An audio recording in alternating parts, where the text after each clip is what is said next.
Hi everyone, मेरा नाम ऋषभ है और आज हम लोग इस वीडियो में बात करेंगे शेयर मार्केट के ऊपर। जो आज आरबीआई ने रेपो रेट को कम किया है, 50 बेसिस पॉइंट से कम किया है, उसका इंपैक्ट क्या पड़ने वाला है। क्योंकि ओवरऑल तो हम लोग शेयर मार्केट से जुड़ी खबरों के बारे में इस चैनल पर मिलते हैं और इसमें आपको शेयर मार्केट से रिलेटेड न्यूज को कवर करने के लिए मैं बहुत सारे वीडियोस बना के आपके लिए डालता रहता हूं। तो आज की सबसे बड़ी न्यूज यही है कि आरबीआई ने रेपो रेट को 50 बेसिस पॉइंट से कम कर दिया है, जो कि पहले 6% हुआ करता था, अब 5.5% कर दिया है। तो इस सिनेरियो को हम लोग शेयर मार्केट से रिलेट करके समझने की कोशिश करेंगे कि इस न्यूज का, इस चीज का शेयर मार्केट पर क्या इंपैक्ट पड़ने वाला है। तो आपको बिना स्किप किए हुए वीडियो को लास्ट तक देखना है और आपको सारी माइन्यूट डिटेल्स तक इससे रिलेटेड जो भी स्टॉक मार्केट पर इंपैक्ट पड़ने वाला होगा, आपके पास वो न्यूज आ चुकी होगी, आपको सारी चीजें समझ में आ चुकी होंगी। तो चलिए फटाफट से शुरू करते हैं। तो बात कर लेते हैं, जो रेपो रेट कम हुआ है 6% से अब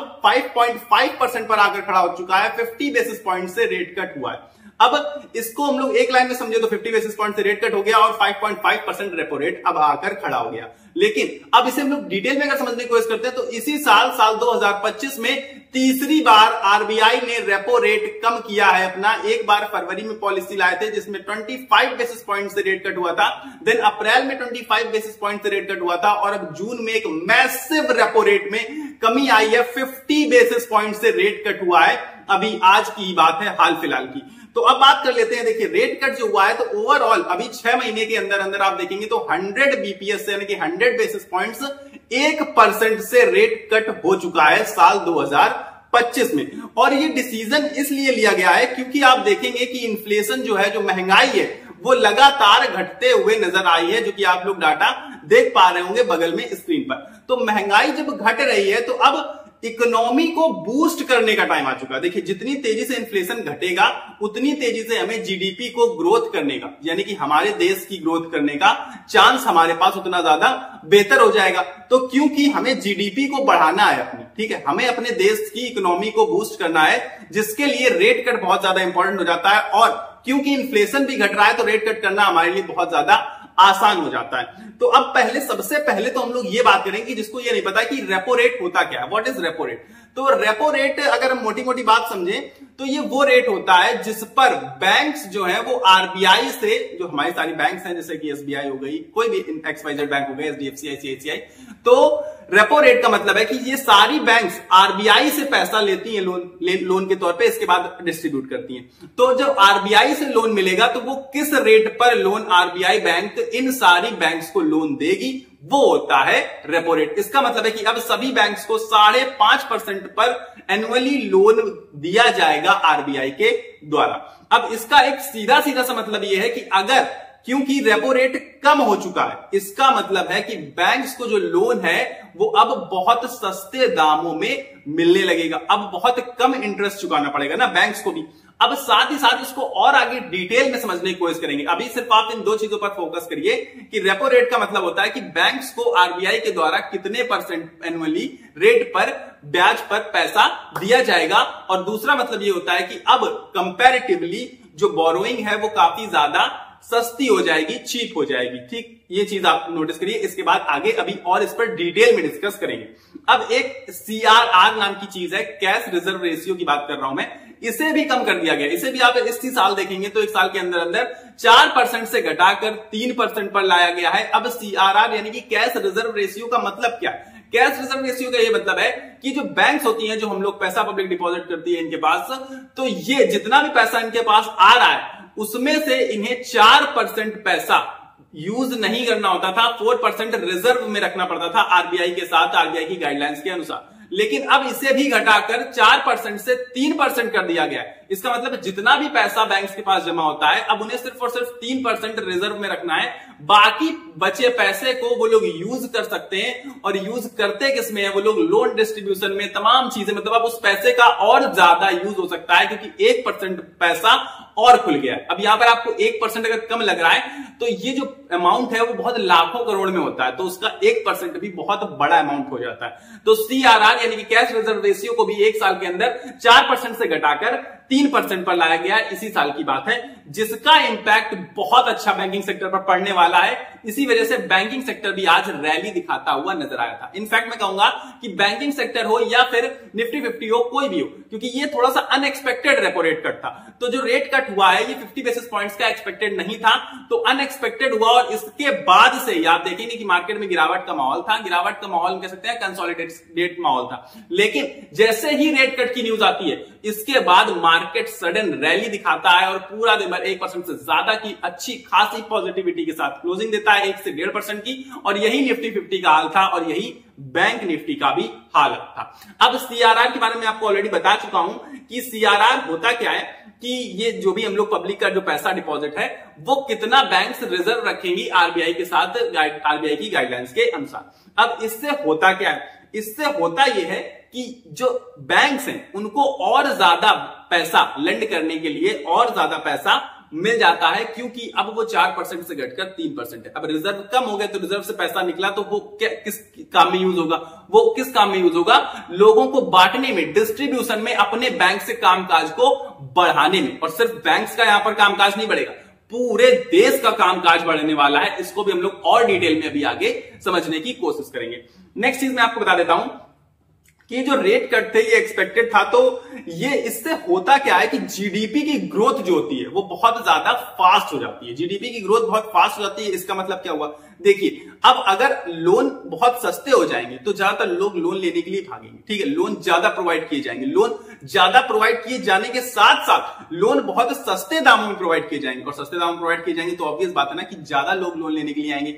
और जब ज्यादा लोन प्रोवाइड किए जाएंगे तो ज्यादा कामकाज चलेगा। जब ज्यादा कामकाज चलेगा तो ऑटोमेटिकली हमारे देश की जो जीडीपी है, देश की जो ग्रोथ है, वो बहुत रैपिडली, बहुत फास्ट तरीके से आपको भागते हुए नजर आएगी। इस बारे में भी अभी हम लोग और डिटेल में बात करने वाले हैं, तो वीडियो में बने रहिएगा आप लोग। ठीक, अब आरबीआई ने खास चीज करी है कि FY 2026 यानी कि 2026 साल तक उन्होंने जो ग्रोथ का एस्टिमेट लगाया है वो 6.5%, जो कि अभी भी फिलहाल 6.5% से जीडीपी की ग्रोथ है। उन्होंने यही एस्टिमेट रखा है कि 6.5% के आसपास तो बढ़ती ही रहेगी हमारी ग्रोथ, यानी कि हमारी जीडीपी 6.5% से इंक्रीज करते हुए नजर आएगी। ऐसा एक्सपेक्टेशंस है। ठीक, अब जो सेंट्रल बैंक ने इन्फ्लेशन के लिए कहा है, इन्फ्लेशन के लिए भी एस्टिमेट्स रखे हैं उन्होंने कि FY 2026 यानी कि 2026 तक इन्फ्लेशन क्या रहने वाला है, कि इन्फ्लेशन बढ़ेगा घटेगा। तो इन्फ्लेशन के लिए उन्होंने लगभग 3.7% का इन्फ्लेशन रखा है कि उम्मीद रहेगी उन्हें 3.7% के आसपास से इन्फ्लेशन बढ़ते हुए नजर आ सकता है। बाकी इन्फ्लेशन में बहुत बड़ा चेंजेस आने की संभावना अभी साल 2026 तक तो नजर नहीं आ रही। ये सेंट्रल बैंक का एस्टिमेट है, ये हो सकता है कि ना भी हो और हो सकता है कि हो, लेकिन एस्टिमेट्स जो निकल कर आ रहे हैं वो मैंने आपको बता दिए। अब आपको बताता हूं कि रेट कट से होता क्या है, क्योंकि सारी चीजें मैंने आपको एक्सप्लेन करने की कोशिश करी है। इसमें कि रेपो रेट कट हुआ, जीडीपी ग्रोथ होगी, क्या होगा, पूरी चीजें एक्सप्लेन करी है। लेकिन अब मैं आपको बता देता हूं कि रेट कट जो हुआ है उससे होता क्या, उससे होता यह कि बैंक को सस्ता पैसा मिलेगा, वो भी किसके द्वारा, आरबीआई के द्वारा। ठीक, यही रेट कट का सीधा सा मतलब है कि आरबीआई अब बाकी बैंक्स को सस्ते दामों में पैसा देगी। अब जब सस्ता पैसा मिलेगा बैंक्स को तो सस्ता पैसा बटेगा। सस्ता पैसा बटेगा मतलब कि अब लोगों में जो बैंक्स तो लोगों को पैसा बांटती हैं, तो जो लोगों को पैसा बांटती है इन द सेंस कि कोई ऐसे लुटा नहीं रही, लोन दे रही है, कुछ भी पर्सनल लोन, होम लोन, सारी चीजों में अपना इन्वेस्टमेंट कर रही है बैंक्स, तो वो पैसा सस्ता बटेगा क्योंकि उन्हें सस्ता मिला है तो सस्ता बटा। अब जब सस्ता बटेगा तो सीधी सी बात है कि जब सस्ती चीज हो जाएगी तो डिमांड ऑटोमेटिकली इंक्रीज करते हुए नजर आएगी, यानी कि लोन्स, जो नंबर ऑफ लोन्स जो लोग ले रहे हैं वो बढ़ते हुए नजर आएंगे और लोग लोन लेने की कोशिश करेंगे। क्योंकि पहले उन्हें लगता था कि बहुत ज्यादा ब्याज देना पड़ेगा, लेकिन अब वो कहेंगे चलो ठीक है, कम है, ब्याज भी कम है, लाओ कुछ काम धंधा स्टार्ट कर लेते हैं। तो इस वजह से डिमांड आपको यहां पर लोन सेगमेंट में बढ़ते हुए नजर आने वाली है। अब नेक्स्ट बात कर लेते हैं आपको कि जब लोन ज्यादा लिया जाएगा, लोन सेगमेंट की डिमांड बढ़ेगी ना, तो इसका सीधा सा मतलब है कि इससे मैन्युफैक्चरिंग भी इंक्रीज होते हुए नजर आएगी। अब जब मैन्युफैक्चरिंग इंक्रीज होगी, मैन्युफैक्चरिंग का मतलब है कि प्रोडक्शन भी इससे क्या होगा, इंक्रीज होता हुआ नजर आएगा। और जब प्रोडक्शन इंक्रीज होगा तो कंजम्पशन भी इंक्रीज होते हुए नजर आएगा। खपत भी तो ज्यादा होगी, जितना ज्यादा प्रोड्यूस होगा उतनी ज्यादा खपत होगी। और ऑलरेडी हम लोग जानते हैं कि इंडिया जो है वो लार्जेस्ट कंज्यूमर कंट्री है, तो इसकी वजह से यहां पर हमें बहुत ज्यादा इसका फायदा मिलने वाला है। अब सीधी सी बात है, क्योंकि रेट कट हो गया है तो सस्ते दामों में चीजें मिलने लगेंगी, तो अब ऑटोमेटिकली आप देखेंगे कि प्रोडक्शन बढ़ते हुए नजर आएगा। प्रोडक्शन बढ़ेगा तो ऑलरेडी कंजम्पशन, देखिए हमेशा कंजम्पशन हमेशा ज्यादा रहेगा, चाहे हम कितना भी प्रोडक्शन क्यों ना कर दें, क्योंकि हमारे देश की जो बढ़ती जनसंख्या है उसमें कंज्यूमर्स की कंजम्पशन की कभी भी कमी नहीं आने देगी। तो ठीक, अब इससे प्रोडक्शन बढ़ा, कंजम्पशन बढ़ा, तो सीधा सीधा सा मतलब क्या है कि कंट्री का डेवलपमेंट यानी कि जीडीपी की भी ग्रोथ बहुत फास्ट, बहुत रैपिडली होते हुए हमें नजर आने वाली है आगे आने वाले समय में। अब क्योंकि कंट्री ग्रोथ होगी, जीडीपी ग्रोथ होगी, तो सीधी सीधी सी बात है कि स्टॉक मार्केट पर भी इसका बहुत पॉजिटिव इंपैक्ट पड़ने वाला है। और क्योंकि अब हम लोग आगे आने वाले समय में अमेरिका, चाइना जैसे देशों की बराबरी करने के लिए तैयार हैं, या फिर ऊंची उड़ान भरने के लिए तैयार हैं, या फिर कोशिश एटलीस्ट कर रहे हैं, तो अगर हम उनका लेवल मैच कर पाए, अभी मैं ये नहीं कह रहा हूं कि मैच कर लेंगे, लेकिन अगर 8-10 साल, 15 साल, 20 साल में मैच कर पाए, तो यहां से आप अपनी इकोनॉमी को, पूरी की पूरी शेयर मार्केट को, पूरी की पूरी इंडस्ट्री को यहां से आप 100x होता हुआ नजर आ सकता है, आपको 100x होते हुए देख पाएंगे, जिसका फायदा आपको तभी मिलेगा जब आप सही समय पे सही जगह पर इन्वेस्टेड रहेंगे, अपनी इन्वेस्टमेंट को करते रहेंगे। अब मैं आपको इसके सारी की सारी पॉजिटिव चीजें बहुत अच्छे से एक्सप्लेन करने की कोशिश करी थी। अब कुछ इसके निगेटिव पॉइंट्स हैं, उसको भी आपको बहुत अच्छे से एक्सप्लेन कर देता हूं, ताकि आपके ग्राउंड लेवल पर आके एक्सप्लेन कर देता हूं, ताकि आपको बेहतर तरीके से समझ में आ जाए। निगेटिव इंपैक्ट इसका क्या है कि ज्यादा पैसा होने का मतलब, आप देखिए, आपको नजर आ रहा होगा कि चीजें सस्ती हो रही है ना, लोन सस्ता हो रहा है, चीजें सस्ती होती नजर आ रही है, इन्फ्लेशन भी घट रहा है, महंगाई भी घटती हुई नजर आ रही है। लेकिन लॉन्ग पीरियड ऑफ टाइम में इसका एक निगेटिव इंपैक्ट है कि इसमें इन्फ्लेशन बढ़ते हुए नजर आता है। आप कहेंगे ये क्या बात हुई, सेंट्रल बैंक तक कह रही है कि इन्फ्लेशन घटेगा, घटता हुआ नजर आएगा या फिर ऑलमोस्ट मॉडरेट रहने वाला है। उसका रीजन क्या है, देखिए उन्होंने FY26 के लिए प्रेडिक्शन करी, लेकिन मैं आपको लॉन्ग पीरियड ऑफ टाइम में बता रहा हूं कि आपको इन्फ्लेशन बढ़ते हुए नजर आएगा। उसका रीजन समझ लेते हैं। जैसे कोई जमीन है, मतलब आप लैंड लेने जा रहे हैं, तो सीधी सी बात है, लैंड की कॉस्ट है 1 करोड़ रुपए। अब केवल आपके पास 1 करोड़ रुपए, आप गए, आपने लैंड को ले ली, कोई दिक्कत नहीं, लैंड की प्राइस थी 1 करोड़। पर अब क्योंकि कॉस्ट ऑलरेडी आपको पता है रेपो रेट की घटने की वजह से ज्यादातर लोग लोन ले पा रहे हैं, आसानी से लोन मिल रहे हैं, सस्ते दामों में लोन मिल रहे हैं, तो ज्यादातर लोगों के पास पैसा आएगा, ज्यादा पैसा आएगा। ठीक, क्योंकि अब ज्यादा कॉस्ट भी हमें देनी नहीं पड़ रही है ना, सीधी सी बात है कि ज्यादा हमें इंटरेस्ट रेट पे नहीं करना पड़ रहा है, तो ज्यादा पैसा हमारे पास रहेगा। तो जब हमारे पास ज्यादा पैसा रहेगा तो सीधी सी बात है, आप गए 1 करोड़ की लैंड लेने, लेकिन अब 4 लोग और आ गए वहां पर, क्योंकि अब 4 और लोगों के पास भी पैसा मौजूद है। तो अब वो कहेंगे कि नहीं, हम 1 करोड़ 10 लाख देंगे।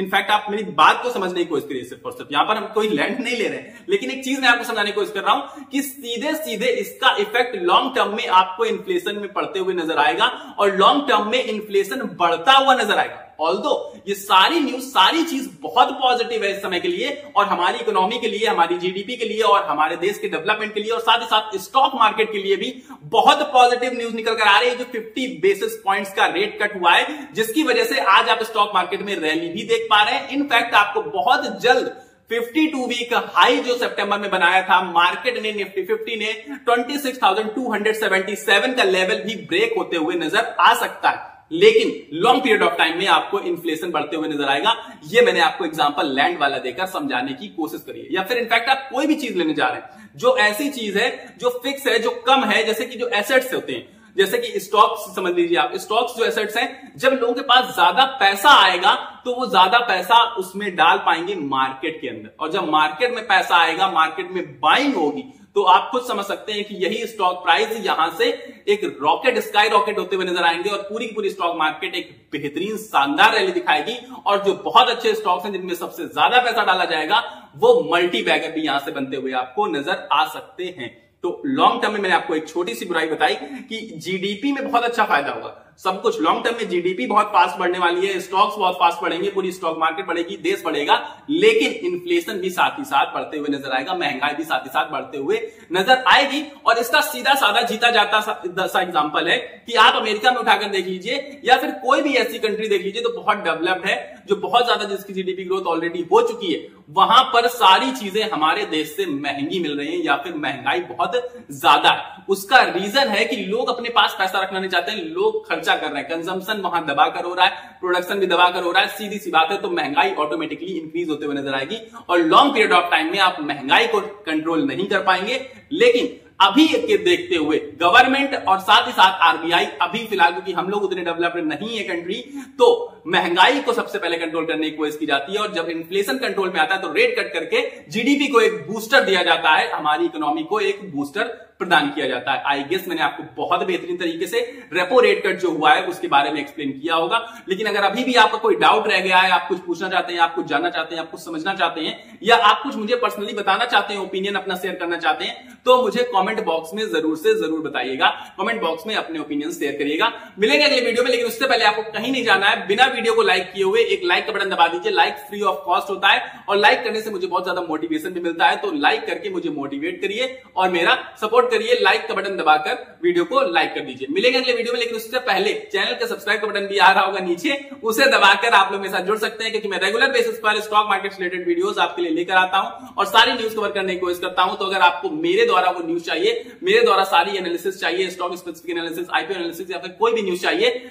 स्टॉक मार्केट से रिलेटेड, तो आप इस चैनल को सब्सक्राइब करके मेरे साथ जुड़ सकते हैं। मिलेंगे अगले वीडियो में, तब तक के लिए आपको अपनी सेहत का ख्याल रखना है। स्वस्थ रहिए, मस्त रहिए। नमस्कार, धन्यवाद।